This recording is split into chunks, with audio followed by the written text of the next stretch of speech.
chef Fally Sonko ak ki nga xam ne mooy sergent Mounirou Badji ak ki nga xam ne mooy caporal chef Assane Sène ak caporal chef Moustapha Ndiaye ñoom ñëpp ak capitaine André Senghor ñooñu ñëpp nag moom André Senghor moom dafa am ay gaañu-gaañu yu metti yooyu yëpp nag nekk na loo xamante ne vraiment lu doy waar la yooyu yëpp ci ñu ngi doon rek aar li nga xam ne mooy ay tool yi yoo xam ne dañ fay ji ay yàmbaak ñoom seen opération ba daal mujj na metti ci ñi nga xam ne ñooy l'armée bi loolu nag nekk na loo xamante ne gëjoon nañ ko fee gis waaye seetlu nañ ne tamit rek mu ngi commencé waat di jël forme ndànk-ndànk naam nag Ousmane Sonko ba mu jullee fële ca Bignona ba noppi yëkkati na ca ay kaddu dina amul rek benn rek li nga xam ne mooy centimètre boo xam ne dees na ko joxe ci territoire u Sénégal dëggal na fa boppam wax daal état bi nam fas yéene taxaw ci li nga xamante ne nii rek mooy mbir moomu moom premier ministre na bu Ousmane Sonko. Vraiment situation bu xaw a doy waar la. di masaw waat suñu jàmbaar yooyu noonu. di masaw également seen ay famille Adama daal année bi daal saf na sàpp daal. saf na sàpp trop ci ay accident ci ay dee. Adama si tu te rappelles bien sunu dernière émission ak ki nga xamante ne mooy Waly Saltigué. waxoon nañu ne kilifa bu mag dina daanu. waaw mag ci diine gi waxoon na ko. dina daanu. te waxoon nañu aussi ci wàllum li nga xamante ne mooy supporters yi. waxoon na que ne li tax ñu téele ba tey mbirum politique rax na si. te gis nañ ne fan yi li nga xamante ne mooy naari moom la ñu nekk di comploter. pour jéem a récupérer li nga xamante ne mooy coupe bi. ce qui veut dire que ne sunu supporters yooyu noonu demoon foofu pour supporter sunu Lions yi. naari teewuñu leen parce que ñoo def ay dégâts. li ñu leen surchargé seen ay dossiers ça n'existe pas. mais sont des faits qui ont été juste créés juste rek pour mu gën ñu mettre la pression. mu nekk yenn situation bi mën naa ba ma ko bëggoon citer de passage. mais li nga xamante ne moo nekk di xew ci Sénégal actuellement ci sunu côté frontière yi dañoo mës a en fait on a toujours été négligent ci côté boobu noonu. nous avions toujours été négligents ci côté protéger sunu ay frontières. soo xoolee Sénégal bokk na ci réew yi nga xam te ñoo gën a neex a pénétrer. ñoo gën a neex a am accès. ci wàllum sunu ay frontières. ndax ni ñu waree peut-être bokk na ci. mais aussi ni ñu yombalee dugg bi ak génn bi. loolu benn la mais nag bu ñëwee ci li nga xamante ne mooy particularité bi nga xamante ne nii Casamance am na ko. foofu toujours dafa mosoon nekk zone boo xamante ne nii dafa mos am tension de guerre. am li nga xamante ne mooy ay rebelles yoo xam ne ñoo toujours bëgg ñu jox leen li nga xamante ne mooy seen ay indépendance. gis nga wàllum chambre indien boobu nga xam dañ koy ji. même ici à Dakar am na ci yenn kii yoo xamante ne boo fa demee da nga gis da nga koy yow mi nga xamul da nga naan li ñax la mais du ñax. fekk na loolu la. c'est-à-dire que nekk na loo xamante ne peut-être de plus en plus nit ñi ngi koy découvrir. wala foofu aussi dafa commencé di récupérer du terrain di ji bu baax a baax parce que gis nañu fi benn xale ñaari jeunes. ñu fi jàppoon fan yële ñu yore 60 kilogrammes de drogue ainsi de suite. waxantuma laa nag di ji ci àll bi. donc mu nekk ay faits yoo xamante ne nii dañ ko commencé di banaliser mais il faudra ñu revoir suñu sécurité frontalier mais aussi ñu xool li nga xamante ne mooy suñu ay pratiques. parce que de plus en plus Sénégal ñoo ngi koy sot de partout. te instant bi ñu nekk lu gën a mën a la ñu war a gën a mën a vigilant parce que à tout moment gis nga nekkul sénégalais yi rek ñooy kii parce que nekkul en fait genre fait buy am bu ñu bëggee yàq réew. du nekkul doomu réew ci moom ñooy yàq réew. mais ñeneen ñooy financé peut-être doomu réew moomu wala ñenn ci ñu jege doomu réew moomu noonu. mën fa dëkk mën fa nekk pour ñu yàq réew mi. donc du nag l'importance que ñu gën a mën a veiller ci suñu frontière mais gën a mën a veiller ci suñu sécurité territoriale parce que yàq-yàq gi bëri na mais faat gi reyante gi aussi bëri na donc nag li premier ministre wax loolu la ñuy dëggal suñu Sénégal benn la te amul benn pépp suuf bu ñuy jéem a négocier pour di ko bàyyi ak ay rebelle wala soi-disant trafiquant wala et consort donc daal nañu redoubler waat de vigilance mais aussi gën a dooleel li nga xamante ne mooy suñu force de l'ordre yi pour ñu gën a mën leen yombalal seen liggéey mais di leen masaw bu baax a baax parce que ñu bu ñu tëddee nelaw ñoom duñu nelaw ñu ñooy gérer suñu sécurité nationale donc ñooñu amuñu seen fay ñu leen di encourager bu baax a baax merci beaucoup monsieur Badji yaa ngi ko dégg noonu ñuy fàttaliku rek ki nga xamante ne ni nag moo féete woon fële ci Casamance moom tamit di rek benn général bu xam ne def na fa liggéey bu am solo muy Kandé yooyu gisoon nañ liggéey bi mu fa def waaye boobu ba tey diggaatuñ fa dara presque ay lu ëpp lu jege 12 ans waaye gisaat nañ ne yëfi daal mu ngi tàmbaliwaat ci ay rek toolu yàmba ak xeex yooyu dégg nga premier ministre Ousmane Sonko it lam ca wax duñu bàyyi kenn ci zone yooyu mu fay rek def rek ab culture jëmale ko ci wàllu cannabis ak ñoom seen maalu sinembar geeg yooyu yëpp wax na ca muy kàddu yoo xam ne moom yëkkati na ko ba mu koree ba pare keroog ca Bignona. waaw foofu dama ciy sawar a wax tuuti. ok li tax ma ciy sawar a wax mooy. d'abord c'est une très belle région. oui oui. xaw ma ndax peut-être mës ngeen am chance dem fa. waaw man dem naa fa. mais c'est l'une des plus belles régions de ce pays. verte Casamance. moo tax des fois booy taxaw di xool ce qui se passe dans cette région da ngay am loo metti. wallaay. parce que mën naa ne tey ci wàllu grenier du Sénégal.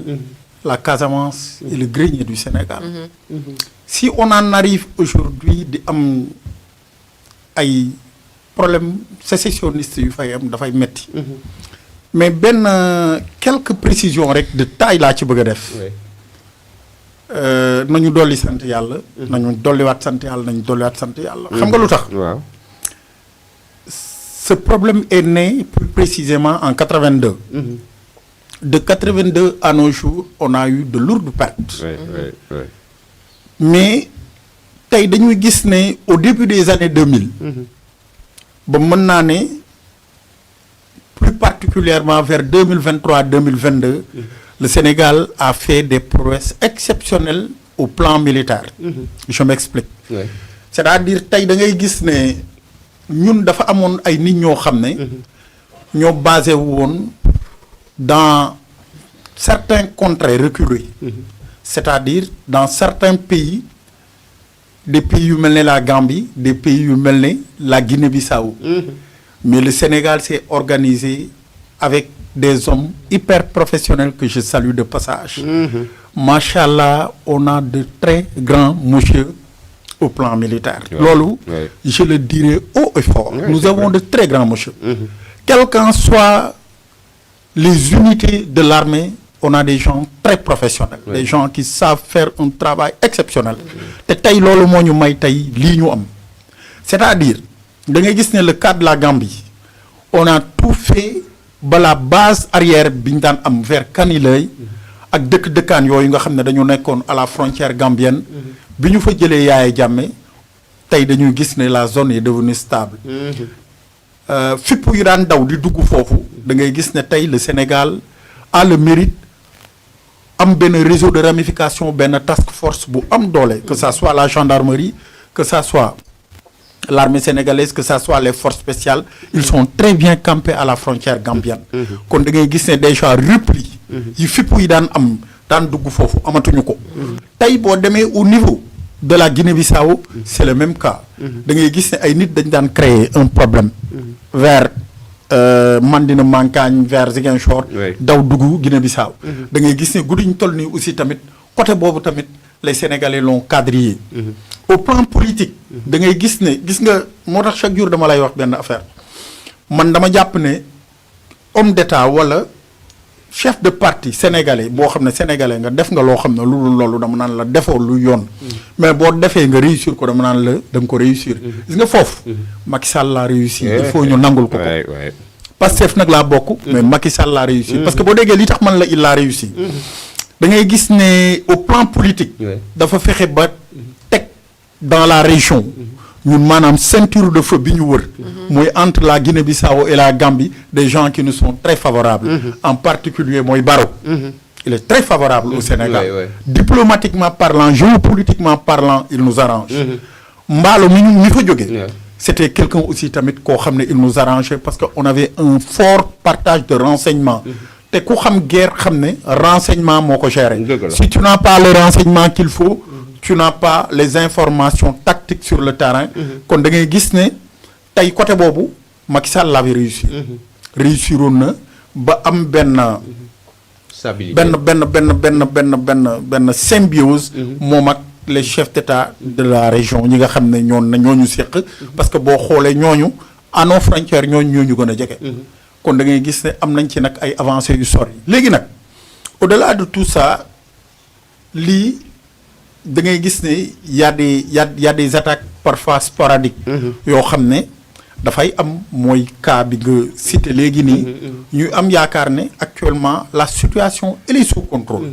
man am naa ci yaakaar bu wér ne la situation elle est sous contrôle même au plan de l'armement. da ngay gis ne dans les années 80 à nos jours tey Sénégal am na benn type de logistique d'armée boo xam ne. machallah c'est exceptionnel. au plan de l'armement au plan de la logistique da ngay gis ne vraiment les gars sont hyper performants guddi ñu toll nii amoon nañu benn affaire boo xam ne amoon nañ ko mais malheureusement on l'a très tôt perdu mooy les forces spéciales. Et qu'on rend hommage les hommes du COSRI yi nga xam ne ils sont tombés à Mandina Mangagne. bañ ci c'était nos premières forces spéciales. mais bi ñu jógee waatee ci loolu le Sénégal s'est battu ba guddi ñu toll nii ils ont de très bonnes forces spéciales qui font du très bon boulot. kon am nañ ci yaqin bu wér ne ak situation bu mën a am la situation elle est sous contrôle. et le sud du Sénégal aussi ñu ngi koy ñaanal. di leen ñaanal aussi tamit yàlla na fa jàmm dellu si. amiin amiin yàlla na fa jàmm yàgg parce que jaboot jàmmay mbokkam. te dara mënuñu koo def dara mënuñu koo sanc fu jàmm amul. dëgg la ñu leen di ñaanal c'est nos frères c'est nos sœurs tey jàpp nañu ne dans le sud. ay jaataa ñu ngi fa ay njaay ñu ngi fa ay jaw ñu ngi fa. ay tabaar ñu ngi fa ay siina ñu ngi fa. mën naa leen ne ay mbay a nga fa ak ñëpp a nga fa. kon mën naa ne c'est le Sénégal. dans son ensemble kon dañ leen di ñaanal yàlla yàlla na jàmm dellu si dans cette partie sud du pays. di encourager waat encore une fois vraiment nos forces de défense et de sécurité mention spéciale à eux. et j'en profite aussi tamit pour nuyuwaale sama benn grand peut-être dina xam ne moom laay waxal. mon grand du béret marron l'officier vraiment maa ngi lay souhaiter aussi tamit yàlla na yàlla yokk sa carrière. yàlla na mbir yi dem ca kaw ca kanam. amiin le journaliste et analyste Madiambal Diagne notamment salué les propos tenus par le chef du gouvernement. Pour une fois, Sonko a parlé de la rébellion en Casamance avec les mots justes. Il est heureux que le PM retrouve un esprit républicain. noonu la ko daal di xamee rek muy borom avenir communication Madiambal Diagne depuis Paris mu ngay rek rafetlu